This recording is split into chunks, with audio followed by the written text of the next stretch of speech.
I met James on a rainy Tuesday at the university library.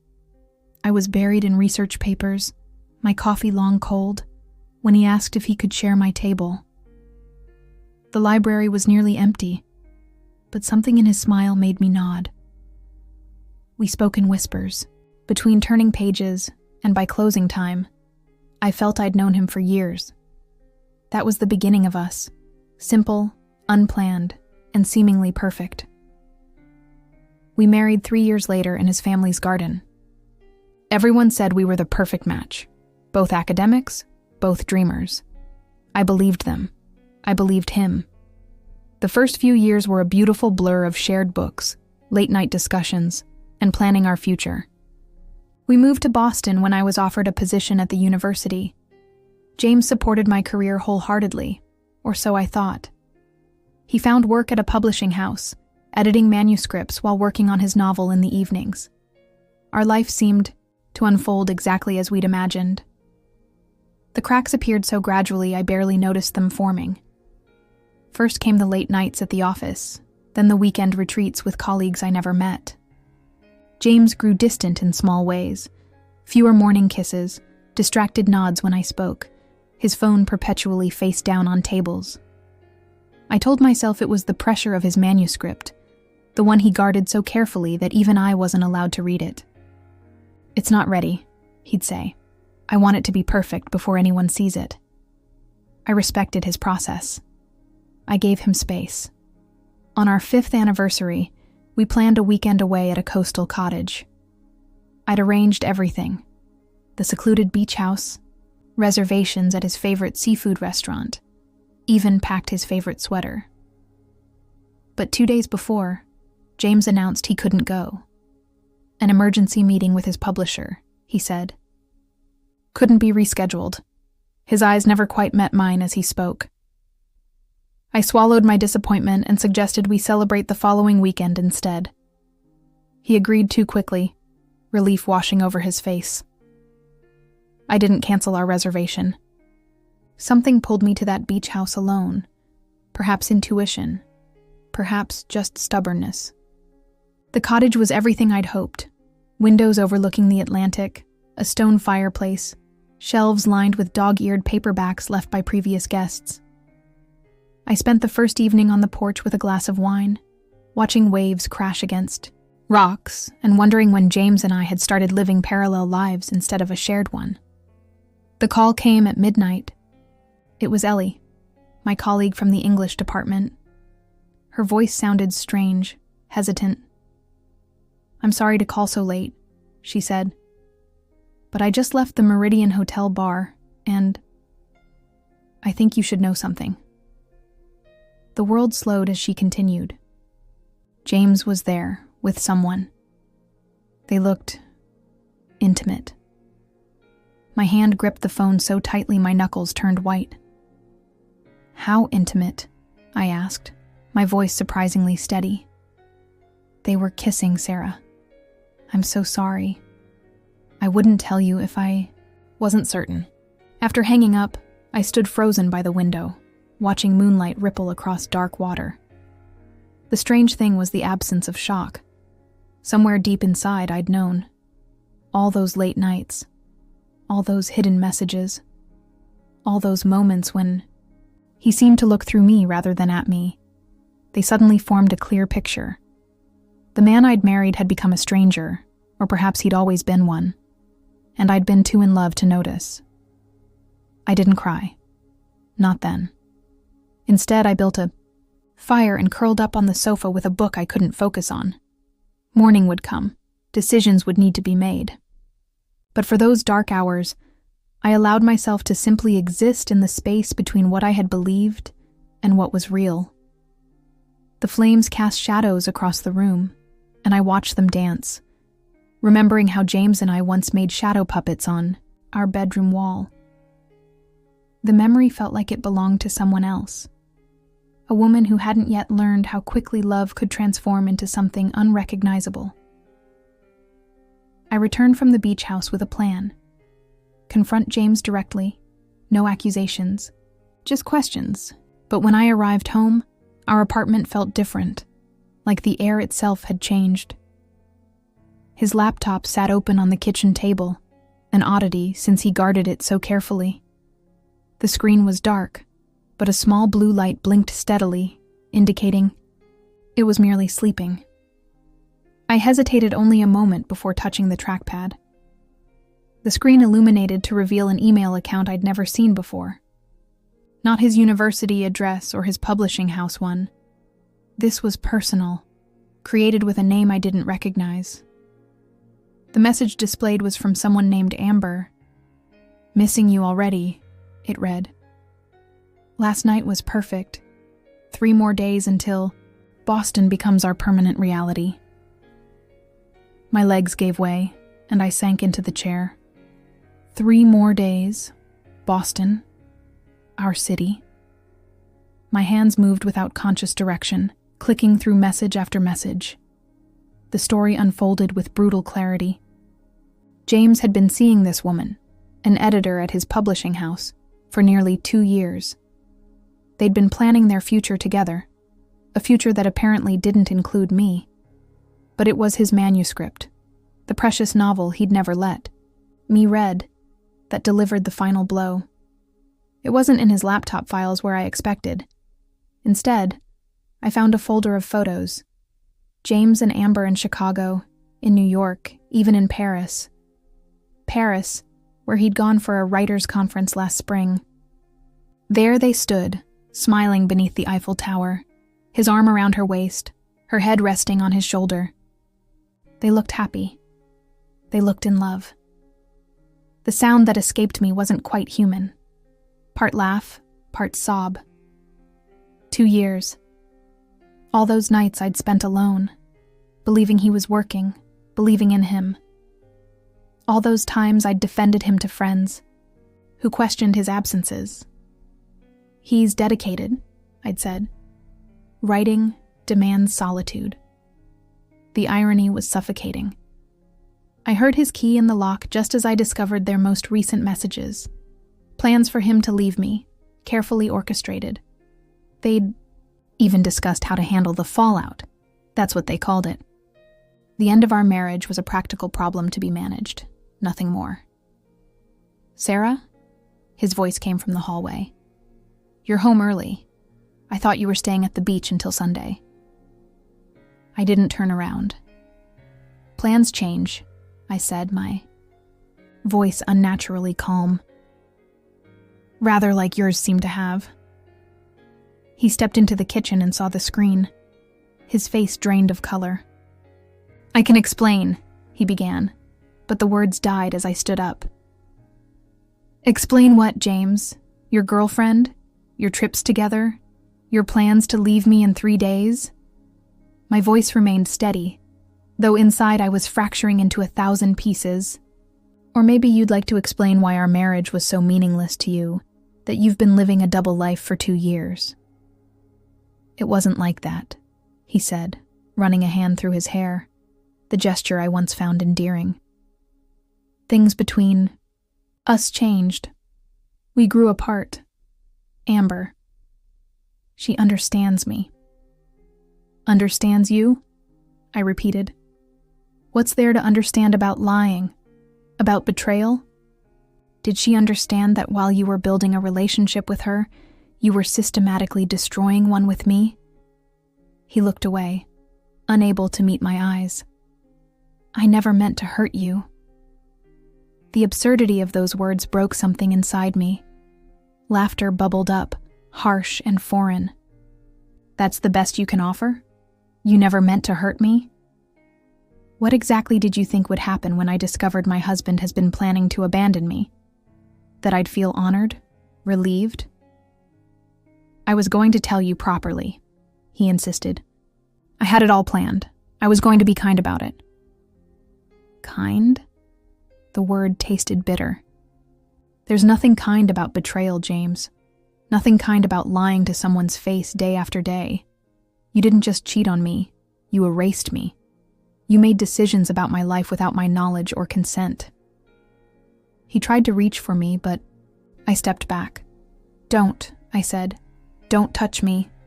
In fact, don't speak. Just listen. I won't be here when you come back tomorrow. I'll be staying with my sister until I figure out what's next. You have 3 days, just as you planned. Pack your things and go to Boston with Amber. Go build your new life. But know this. What you've done isn't just about us. It's about who you are. A man who can deceive someone who loves him so completely isn't just a bad husband. He's a hollow, human being. I walked past him to our bedroom, my bedroom now, and closed the door. Through the wall, I heard him sink into a chair. No protests, no pleas for forgiveness, just silence. And in that silence, the truth echoed. The man I'd loved had never really existed at all. My sister Claire's guest room became my sanctuary. For the first week, I barely left it. I called in sick to the university, something I'd never done before, and ignored the concerned messages from colleagues. Claire brought me tea and toast, leaving them outside my door when I couldn't face conversation. At night, I heard her soft footsteps pausing outside, her quiet sigh before retreating to her own room. I knew I was worrying her, but grief had rendered me mute. On the 8th day, Claire didn't knock. She simply opened the door and stood there, arms crossed. "Enough," she said firmly. "Get up. Shower. We're going out." "I can't," I whispered, my voice rusty from disuse. "You can," she insisted, "and you will. Because if James has the power to destroy you like this, then he still has power over you, and that bastard doesn't deserve another second of your energy." Something in her words penetrated the fog surrounding me. I looked at her, really looked, and saw the fierce protectiveness in her eyes. Claire, 5 years my junior, always so gentle, now standing like a warrior at my bedroom door. I nodded slowly and pushed myself upright. The shower felt like baptism, hot water washing away layers of grief and shock. Afterward, Claire handed me clothes I hadn't seen before. A deep blue dress with a flowing skirt. "New beginnings require new armor," she said simply. I put it on without argument. She took me to a small restaurant by the harbor, far from any place James and I had frequented. Over seafood pasta and white wine, she didn't ask how I was feeling or offer platitudes about time healing all wounds. Instead, she talked about practical matters. The lawyer she'd contacted on my behalf, the apartment she'd found that might suit me, the research position opening in her department that aligned with my expertise.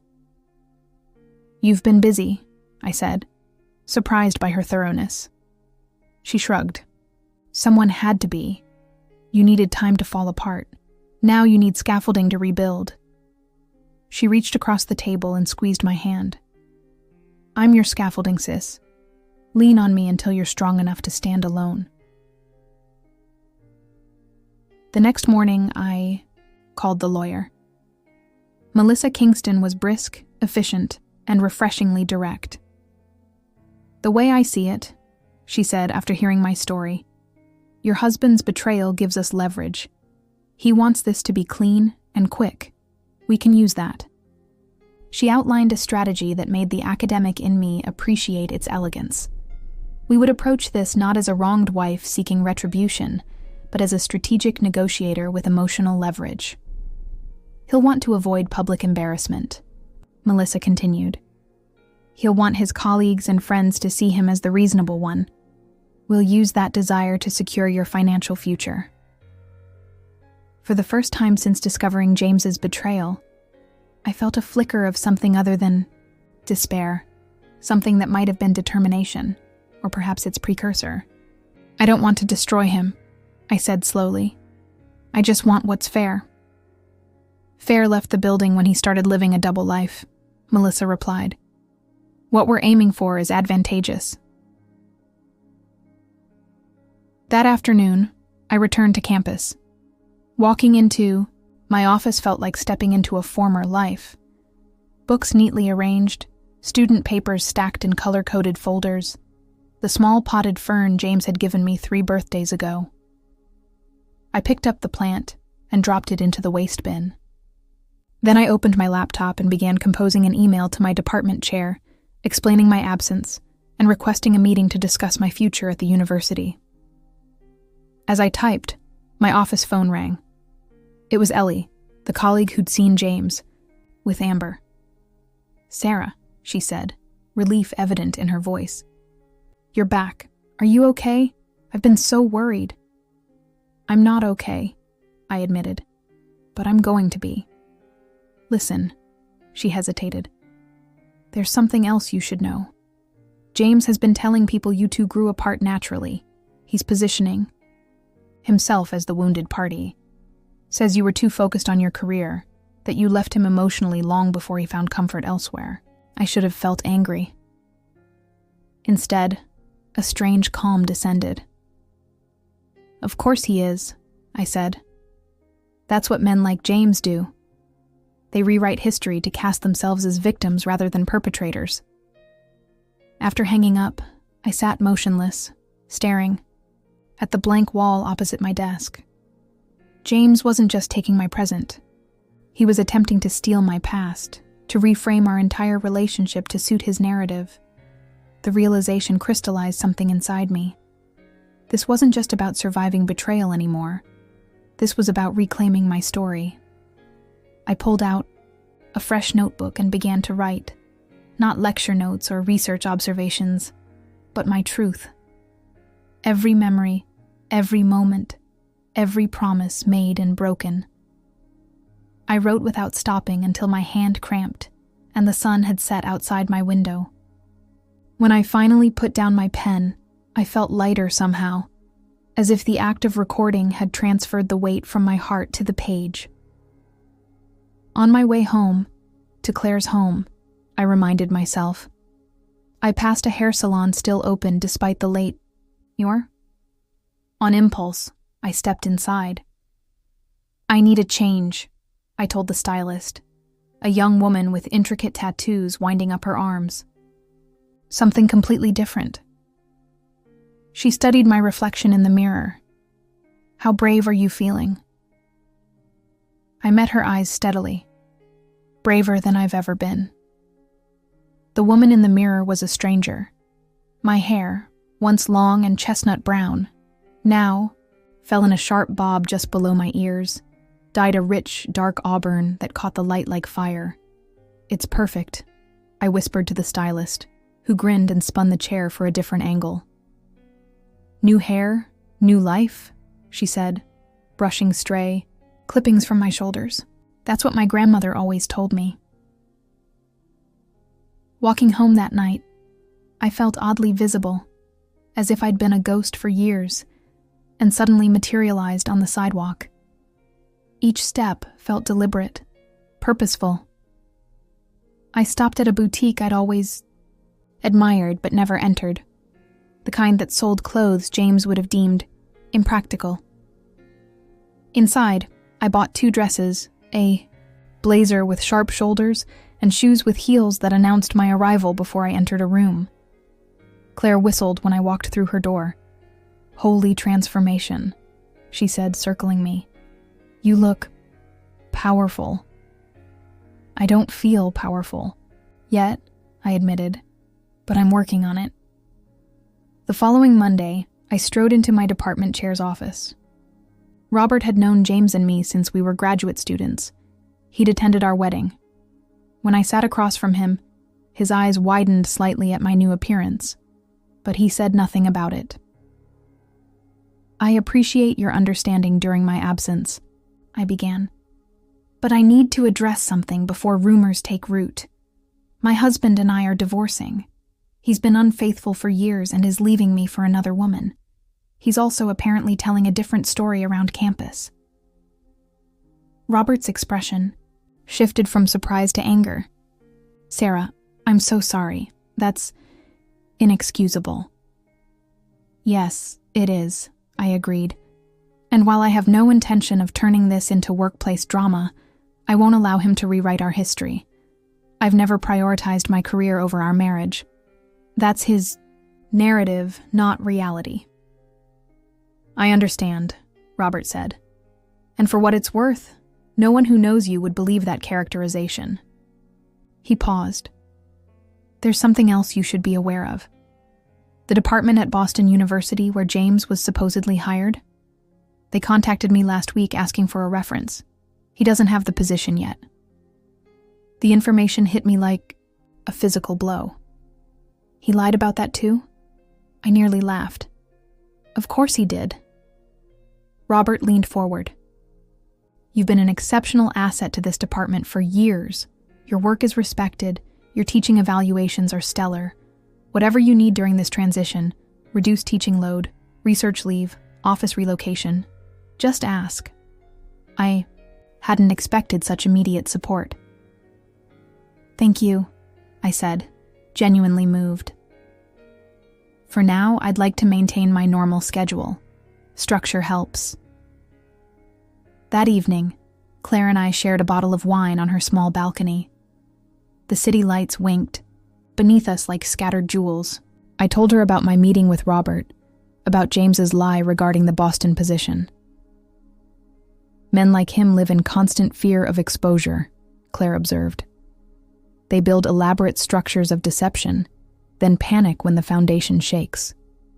I wasted so many years, I said, the wine loosening the tight knot of pain I'd been carrying. I could have been... Stop, Claire interrupted. You didn't waste anything. You loved genuinely. You built a life with intention and integrity. That's never wasted, even if the person you shared it with didn't deserve it. The next day brought a text from James. We need to talk about the apartment. I'm coming by tomorrow to collect the rest of my things. Hope we can be civil. Civil. As if this were a minor disagreement about household chores rather than the systematic betrayal of everything we'd built together. I showed the message to Melissa during our scheduled meeting. Perfect, she said, typing rapidly on her laptop. This gives us an opportunity. I've drafted our initial terms.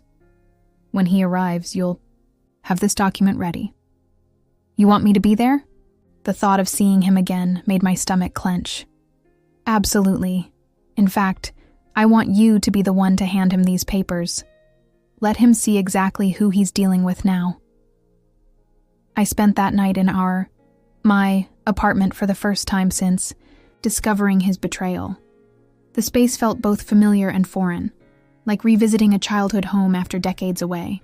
I moved through each room slowly, touching furniture, examining photographs, reacquainting myself with a life that no longer existed. In our bedroom, I found one of his sweaters hanging in the closet. I pressed it to my face, inhaling deeply, searching for some emotion. Anger, grief, longing. Nothing came. Just the faint scent of laundry detergent and the realization that objects hold only the meaning we assign them.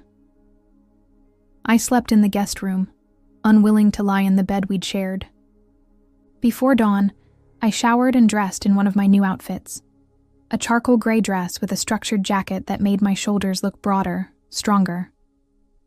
I applied makeup carefully, emphasizing my eyes, defining my features. Armor, as Claire had called it. At precisely 9, the doorbell rang. I opened it to find James standing there, keys in hand, uncertainty flashing across his face when he saw me. For a moment, neither of us spoke. Then he cleared his throat. Your hair, he said. It's different. I smiled, not warmly, but not unkindly either. Everything's different now, James. Come in. We have a lot to discuss. James followed me into the apartment, his gaze darting around as if expecting traps. I gestured to the dining table where I'd laid out 2 cups of coffee and Melissa's documents. He sat cautiously, his familiar nervous habit of drumming his fingers, manifesting immediately. You look well, he offered, an olive branch I had no interest in accepting. I'm not, I replied honestly. But that's not what we're here to discuss. I slid the folder toward him. These are my proposed terms for our divorce. My lawyer drafted them based on full disclosure of our financial situation and the circumstances of your departure. He didn't touch the folder. You hired a lawyer already? I thought we could handle this between ourselves. Amicably. Amicably, I repeated, letting the word hang between us. Like how you amicably planned your exit for 2 years while lying to my face. Or how you're amicably spreading falsehoods about me prioritizing my career. His expression tightened. That's not fair. No, it isn't, I agreed. None of this is fair, James, but it's happening, and contrary to what you might think, I'm not interested in punishing you. I just want what's mine. He finally opened the folder, scanning the documents with increasing alarm. This is excessive, he protested. You want the apartment? All of our savings? My retirement contributions? Not all, I corrected. Just the percentage equivalent to the time you spent building a relationship with Amber while married to me. 2 years out of 5. 40%. James ran a hand through his hair. You can't be serious. I've never been more serious. I sipped my coffee, watching him over the rim of my cup. You've been planning this exit for years, James. You had time to prepare emotionally, financially. You denied me that same courtesy. These terms reflect that imbalance. Sarah, please. He leaned forward. I know I hurt you. I handled everything badly, but I'm not the monster you're making me out to be. We grew apart. These things happen. Growing apart happens. Falling out of love happens, I acknowledged. What doesn't just happen is systematic deception. Secret email accounts don't just happen. Trips to Paris with your mistress don't just happen. Those are choices, James. Deliberate choices you made every day for years. His face flushed. And now you want to bankrupt me as punishment. No, I shook my head. I want equity. And I want acknowledgement. Stop telling people I neglected you. Stop pretending you're the victim here. For a moment, something like shame flickered across his face. I never meant to hurt you, he said again, the same hollow phrase from before. That's become your mantra, hasn't it? But intention doesn't matter much when the damage is done. I stood and walked to the window, needing distance from him. Did you actually get the job in Boston? His silence was answer enough. When I turned back, he was studying his hands. I have a final interview next week. It's essentially guaranteed. Nothing is guaranteed, James. I thought our marriage was guaranteed. I thought your integrity was guaranteed. The bitterness surprised me. I thought I'd moved beyond it. He looked up, something hardening in his expression. I'll have my lawyer review these terms. They're excessive, and any reasonable judge would agree. You're welcome to try that approach, I said calmly. But before you do, you should know that I have copies of all your correspondence with Amber. The plans, the trips, the lies you told me to cover them. I have statements from colleagues who saw you together while you were supposedly at conferences. I hadn't collected these things yet, but he didn't know that. If this gets ugly, it won't be private anymore. The threat landed exactly as intended. James paled slightly. His academic reputation, his standing with colleagues, these mattered to him more than almost anything. That would hurt you too, he said quietly. Perhaps, I acknowledged. But I have nothing to hide. Can you say the same? He gathered the papers, tucking them carefully into his bag. I need time to think. You have 3 days, I said, echoing the time frame he'd given himself to leave me. After that, my terms become less generous. After he left, I sank onto the sofa, exhaustion washing over me. Playing hardball didn't come naturally to me. I'd always been the conciliator, the one who sought middle ground. But Melissa's strategy made sense. James respected strength, not kindness. He'd interpret compromise as weakness, an opening to manipulate further. My phone buzzed with a text from Claire. "How did it go?" He's shocked. "I'm not a doormat," I replied. "Apparently lying deserves forgiveness, but requesting fair compensation is excessive. Men like him always think women should pay the emotional costs of their decisions." She wrote back, "Stay strong. Coming over with dinner and reinforcements at 7.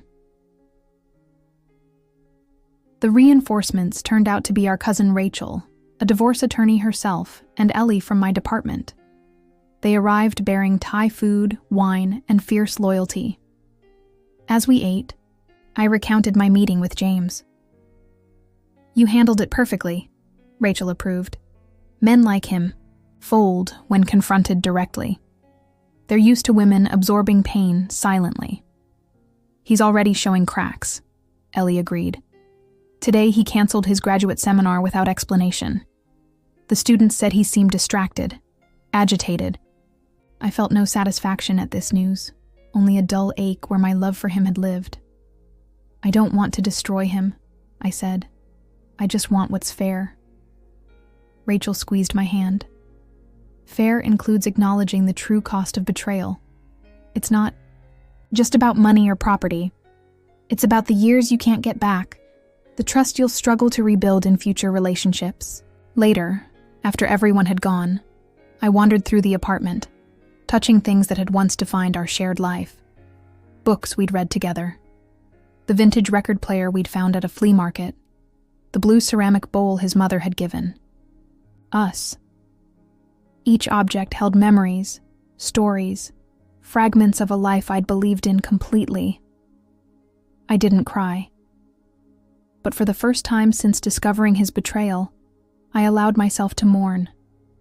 Not just for what I'd lost, but for what had never truly existed. 3 days passed with no word from James. On the morning of the 4th day, I woke to an email notification on my phone. Subject line: Terms accepted. The body contained just 3 sentences. "I'll sign the papers as drafted. Please have your lawyer send the final documents. I'm sorry for everything." I stared at the screen, trying to process this unexpected surrender. This wasn't the James I knew, the man who argued every point, who needed to win every discussion. I forwarded the email to Melissa with a single question mark. Her response came within minutes. "Interesting. Either he's realized fighting would cost more than conceding, or there's something we don't know. Proceed with caution." That afternoon, I threw myself into work, reviewing student papers and preparing lecture notes. The familiar rhythm of academic life provided comfort, a reminder that parts of my identity remained untouched by James's betrayal. Around 4, a knock on my office door interrupted my concentration. I looked up to find a woman I'd never met standing in the doorway. "Professor Henderson?" she asked hesitantly. When I nodded, she stepped inside, closing the door behind her. "My name is Vanessa Miller. I think we need to talk." Something in her expression, a mixture of determination and apprehension, made me set aside my work. "Please, sit down. What can I help you with?" She perched on the edge of the chair, hands clasped tightly in her lap. "This is difficult. I've been debating whether to come for days." She took a deep breath.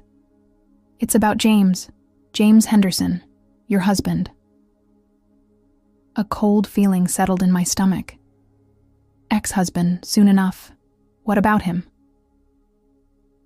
"I worked with him at Meridian Publishing 2 years ago. She faltered. "We had an affair. It lasted about 4 months. The revelation should have shocked me, but instead, I felt a strange sense of confirmation, as if puzzle pieces were finally snapping into place. "I see," I said carefully. "And you're telling me this now because Because I saw him last, week with another woman. Not you, obviously, but not Amber Crane either. She met my eyes directly. I thought you should know that Amber isn't the first, or apparently, the last. I leaned back in my chair, absorbing this new information. You know about Amber. Vanessa nodded. The publishing world is small. People talk. When I heard he was leaving you for her, I felt responsible somehow. Like if I'd said something back then, maybe you wouldn't be going through this now. Did you know he was married when you got involved with him? I asked, surprised by my own calm. Not at first, she admitted. He said he was separated, going through a divorce. By the time I discovered the truth, I was already invested. He has a way of making you feel like the most important person in the world. I knew exactly what she meant. James had that gift. Focused attention that made you feel illuminated from within. Once, I'd treasured that quality. Now I recognized it as his most effective tool of manipulation. Why did it end? I asked. He met Amber. She smiled without humor. The pattern repeated. Suddenly he was busy, distracted. Then the excuses started. Eventually I confronted him, and he admitted there was someone else. He said he hadn't planned it, that it just happened. His refrain, his absolution. I almost laughed at the predictability. Thank you for telling me, I said sincerely. It couldn't have been easy to come here. Vanessa relaxed slightly. There's something else. The reason I finally decided to come. She reached into her bag and pulled out a slim file folder. After our relationship ended, I was angry, hurt. I started keeping track of inconsistencies in his professional claims. Things didn't add up. Publications he listed that I couldn't verify. Speaking engagements that seemed fabricated. She pushed the folder toward me. I think James has been building a career on falsehoods. And I think that might be why he's accepting your terms so readily. He's afraid of exposure. I opened the folder to find meticulously documented discrepancies. Articles James claimed to have published in journals that had no record of his submissions. A book contract he'd mentioned repeatedly that no publisher had announced. Awards listed on his CV that didn't seem to exist. Why give this to me? I asked. Because you deserve to know who you were married to. And because... She hesitated. Because men like James don't stop. They just find new victims. Maybe this information gives you leverage if he changes his mind about your agreement. After Vanessa left, I sat motionless, staring at the evidence of a deception far more extensive than I'd imagined. James hadn't just betrayed me emotionally. He'd constructed an entirely fictional professional identity. How had I missed this? I, who prided myself on critical thinking, on evidence-based conclusions? The answer came with painful clarity. Because I loved him. Because trust creates blind spots. Because we see what we expect to see in those we've chosen. That evening, I met Melissa at her office and showed her Vanessa's file. She reviewed it with growing interest. This explains his quick capitulation, she said finally.